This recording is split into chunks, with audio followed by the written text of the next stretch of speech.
Assalamualaikum warahmatullahi wabarakatuh. Selamat pagi santri-santriku semua. Alhamdulillah pada pembelajaran TIK kita sudah mencapai pembelajaran yang kedua. Setelah kemarin kita mempelajari tentang perangkat TIK ya, yang kemarin ada terbagi menjadi dua. Yang pertama perangkat keras, kemudian yang kedua perangkat lunak. Nah, hari ini kita akan membahas tentang cara kerja komputer ya.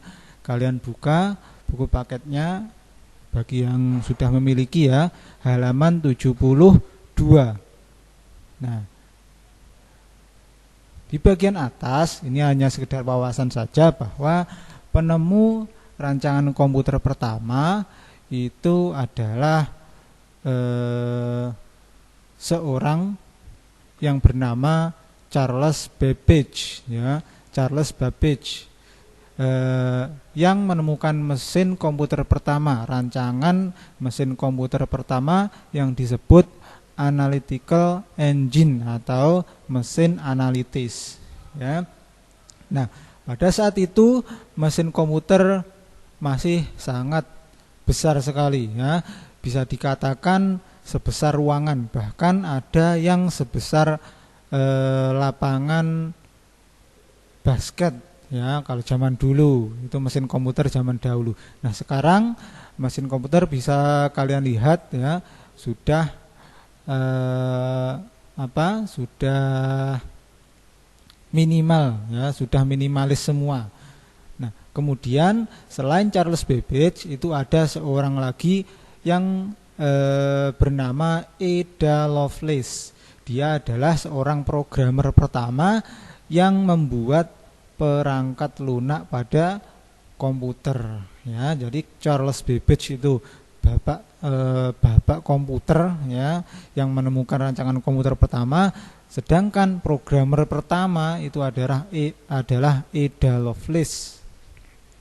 Nah, kita masuk ke materi inti. Nah, cara kerja komputer ya, tentunya kalian sudah mengetahui bahwa komputer merupakan alat yang digunakan untuk mengolah informasi ataupun data ya. Kemarin komputer juga terdiri dari perangkat keras atau hardware dan juga perangkat lunak atau software. Yang keduanya itu saling bekerja sama ya, keduanya saling bekerja sama dalam mengolah informasi ataupun data ya. Ada 4 cara kerja komputer ya, ada 4 tugas berbeda yang harus dilakukan oleh komputer. Nah, kalian lihat di sini ya, ada 4 ya. Yang pertama adalah input, yaitu yang pertama mengambil data masuk. Nah, kalau kemarin inputnya apa? Perangkat input ada keyboard, ada mouse, ada scanner ya, dan lain sebagainya. Kemudian cara kerja yang kedua adalah storage. Setelah masuk ya, setelah diinput, data tersebut akan masuk ke storage atau akan tersimpan. Nah, tersimpannya ini ada 2. Yang pertama ada yang bersifat sementara, kemudian yang kedua adalah yang bersifat permanen ya. Kalau yang bersifat sementara kemarin melalui memori ya, atau biasa yang disebut RAM, random access memory. Kemudian yang kedua menyimpan secara permanen, yaitu melalui hard disk ataupun HDD ya, atau lagi kalau dalam HP bisa disebut memori internal ya. Kemudian setelah tersimpan, misalkan tersimpan sementara, akan masuk ke proses, akan diproses. Input itu akan tersimpan kemudian diproses. Setelah diproses akan ditampilkan hasilnya. Nah, keempat tugas tersebut berlaku umum untuk semua perangkat yang disebut komputer. Nah, perhatikan diagram cara kerja komputer berikut ya. Di sini misalkan kita ketik, ada input, kemudian diproses atau ya diproses ya.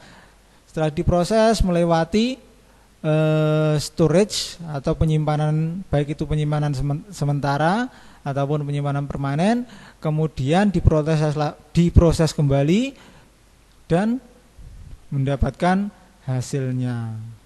Untuk lebih jelasnya mari kita perhatikan halaman berikutnya. Nah, ini fungsinya ya. Nah, yang pertama input, mengambil data masuk. Proses input adalah proses pengambilan data atau informasi masuk yang berasal dari perangkat input.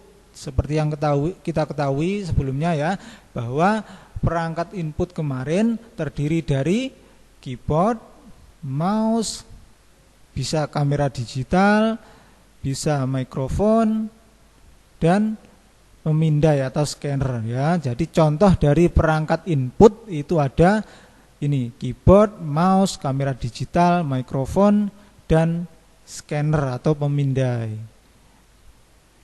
Nah, informasi yang masuk dapat berupa huruf, angka, musik, ataupun gambar. Nah, semua informasi tersebut kemudian dimasukkan melalui perangkat input. Ya, contoh proses input yaitu mengetik huruf menggunakan keyboard. Jadi misalkan kita ketik NAMA. Nah, kemudian itu juga termasuk perangkat input ya. Kemudian mengeklik tombol menggunakan mouse. Ya, ngeklik itu juga termasuk input. Kemudian memasukkan gambar melalui pemindai.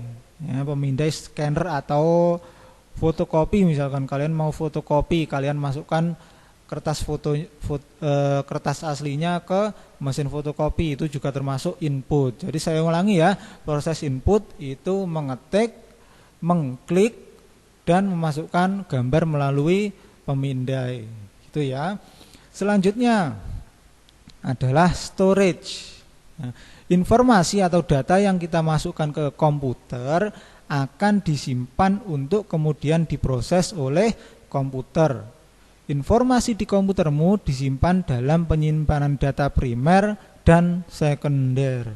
Nah, kemarin sudah kita pelajari ya, penyimpanan data primer adalah memori komputer atau kemarin bisa disebut RAM ya. Sedangkan penyimpanan data sekunder yang sifatnya permanen itu adalah cakram keras atau hard disk HDD ya. Informasi dalam kamera digital atau telepon pintar disimpan dalam flash memory ini ya, atau kartu memori. Kamu mungkin mengenalnya dengan sebutan memory card atau kartu memori. Gitu ya. Ini adalah contoh penyimpanan sekunder ya, yang sifatnya permanen. Selanjutnya setelah masuk ke penyimpanan primer maupun sekunder, kemudian diolah atau diproses. Ya, processing atau memproses. Informasi atau data yang masuk ke dalam komputer akan diproses sesuai dengan perintah yang diberikan. Misalkan kalian ketik A di keyboard, nanti akan diproses ya melalui memori, dan ini ya melibatkan input dan juga storage. Jadi memproses data ini melibatkan perangkat input dan penyimpanan. Ya, jadi keduanya ini harus ada. Kalau tidak ada salah satu tidak akan bisa terproses ya. Bagian komputer yang berfungsi untuk memproses informasi adalah CPU ya. Selain perangkat keras, CPU juga bertugas sebagai memproses data atau informasi ya. CPU singkatan dari Central Processing Unit. Gambarnya yang ini ya, yang kotak ini, gambar CPU. CPU dapat menjadi sangat panas ketika bekerja memproses informasi. Oleh karena itu, di dalam badan komputer terdapat kipas yang berfungsi mendinginkan CPU. Ibaratnya otak ya. Jika terlalu banyak data yang masuk, terlalu banyak pelajaran yang masuk, kemudian memori ingatan kita itu sudah penuh, sudah tidak kuat lagi, nah akan panas, ibaratnya seperti itu. Otak tersebut akan panas sehingga akan sulit untuk memproses data ataupun informasi, ibaratnya seperti itu ya. Makanya kalau di dalam badan komputer ya, di sekitar CPU itu terdapat kipas pendingin ya, yang berguna untuk mendinginkan CPU. Kalau misalkan kipasnya tidak berfungsi, kemudian CPU-nya panas, yang terjadi adalah akan mati biasanya ya. Komputer kalian akan tidak mampu memproses data dan akhirnya akan mati dengan sendirinya. Tiba-tiba akan mati gitu ya. Dan itu jika terjadi terus-menerus akan merusak dari perangkat tersebut ya. Selanjutnya adalah output atau menampilkan hasil. Ya, setelah diproses ya, yang melibatkan input dan juga storage tadi, komputer akan menampilkan hasil proses tersebut. Nah, perangkat output kemarin sudah kita pelajari kembali ya. Perangkat output pada komputer misalnya layar atau monitor, kemudian printer atau pencetak, serta speaker atau pengeras suara. Ya, hasil proses informasi atau data dapat berupa gambar atau tulisan yang tampak di layar. Hasil cetak yang dikeluarkan melalui printer, kemudian suara yang dikeluarkan melalui speaker, itu adalah contoh dari proses output ya, proses hasil dari pengolahan data ya. Contohnya seperti ini ya, gambar atau tulisan yang tampak di layar, kemudian hasil cetak atau hasil print, kemudian suara yang keluar melalui speaker ya. Nah, ini contohnya. Ketik, proses melalui yang melibatkan input dan juga storage, diolah dan akan muncul di layar. Ini pun juga sama ya. Ketik, kemudian diproses, memanfaatkan perangkat input dan juga storage, kemudian hasilnya akan muncul di printer ini jika dicetak ya. Hasilnya akan muncul melalui monitor atau layar, dan juga kalau ingin dicetak akan muncul lewat printer ini gitu ya. Kemudian ini ada video tentang beragam perangkat komputer dan tugasnya. Kalian bisa scan menggunakan aplikasi Erlangga ya, Erlangga yang ada di Play Store. Nah, kalian scan nanti otomatis videonya akan terputar. Ya, jadi urutannya adalah input, kemudian diproses melalui storage, kemudian melalui storage diproses lagi akan menghasilkan output. Jadi gitu ya. Nah, ini rangkumannya secara lebih ringkas ya. Cara kerja komputer, input yang pertama adalah dimasukkan informasi masuk, itu input. Kemudian storage, data input akan disimpan untuk kemudian diproses. Ya, jadi harusnya di sini ada input, proses, kemudian storage, proses lagi, ada output. Harusnya seperti itu ya. Nah, di input, data di input kemudian akan tersimpan di storage yang akhirnya akan diproses. Ini ya, tugasnya yang memproses data atau informasi adalah CPU ini sebagai otak dari komputer itu Ya. Nah, prosesor akan memanipulasi atau mengubah informasi menjadi serangkaian perintah dan kemudian mengirimkan informasi yang diproses kembali untuk disimpan dalam memori lagi.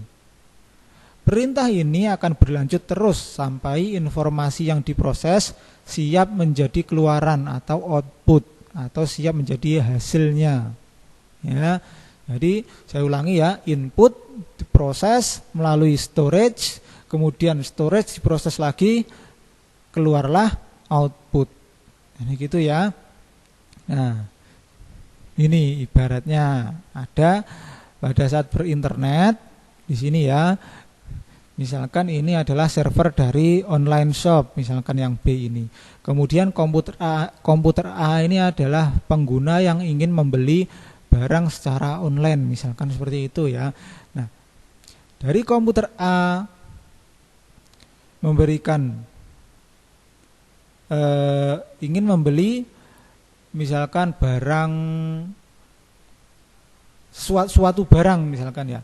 Nah, kemudian akan diproses di internet. Nah, kemudian setelah diproses di internet akan keluar hasil di sini. Ya, di sini akan muncul pemberitahuan bahwa komputer A akan memesan sesuatu. Ya, kemudian dari komputer B, misalkan meng-ACC atau mengkonfirmasinya, diproses pada saat proses konfirmasi, ya pengiriman data itu juga akan melibatkan internet lagi, keluar, ya ini keluar. Dan masuk lewat sini. Nah, ini juga akan ada konfirmasi, misalkan barang sudah diantar sampai area tertentu, misalkan seperti itu. Ya, jadi ini ilustrasinya. Nah, tugas kalian adalah silakan lengkapilah keterangan gambar di bawah ini seperti contoh. Ya, contohnya seperti ini. Ada 2 contoh. Ada keyboard, misalkan keyboard termasuk perangkat keras ya, keyboard itu perangkat keras. Selain perangkat keras dalam cara kerja komputer, masuk di dalam cara kerja komputer keyboard adalah masuk perangkat input. Ya. Kemudian lagi di sini ada macOS. macOS itu adalah termasuk perangkat lunak atau software ya. Di sini ada software. Kemudian macOS ini bagian dari sistem operasi. Itu ya. Misalkan ada gambar yang lain ya, WA atau WhatsApp misalkan. Nah, WhatsApp itu termasuk perangkat keras atau lunak. Misalkan perangkat keras berarti ditulis hardware. Nah, WA itu termasuk apa kemarin? Aplikasi ya. Bagian perangkat lunak yang mempunyai tugas khusus. Nih. Kemarin ya, ini ya perangkat lunak ada sistem operasi dan perangkat lunak aplikasi. Berarti seperti halnya WA tadi atau WhatsApp tadi ya, adalah perangkat lunak aplikasi karena programnya menjalankan fungsi khusus berupa mengirimkan pesan singkat ya. Kemudian misalkan lagi PowerPoint. Nah, PowerPoint misalkan. PowerPoint itu termasuk perangkat keras atau lunak. Kalau perangkat lunak kalian tulis perangkat lunak atau software, kalau perangkat keras kalian tulis perangkat keras atau hardware. Kemudian PowerPoint itu termasuk apa? Dalam komputer, termasuk perangkat lunak aplikasi ya. Itu contohnya. Karena mengapa kok aplikasi? Karena PowerPoint itu memiliki tugas khusus, yaitu untuk mengetik bisa, atau untuk mempresentasikan sesuatu juga bisa. Ya, jadi itu. Nah, ini kalian kerjakan ya, seperti contohnya. Kalian gambar boleh, kalian tulis jawabannya langsung juga boleh. Enaknya ini aja ya, digambar ya, digambar. Itu ya, digambar ya. Mungkin itu yang bisa Ustaz sampaikan pada materi pagi hari ini. Jika ada yang perlu ditanyakan, silakan Jafri Ustadz ya. Ada kurangnya mohon maaf. Ustadz akhiri. Wassalamualaikum warahmatullahi wabarakatuh.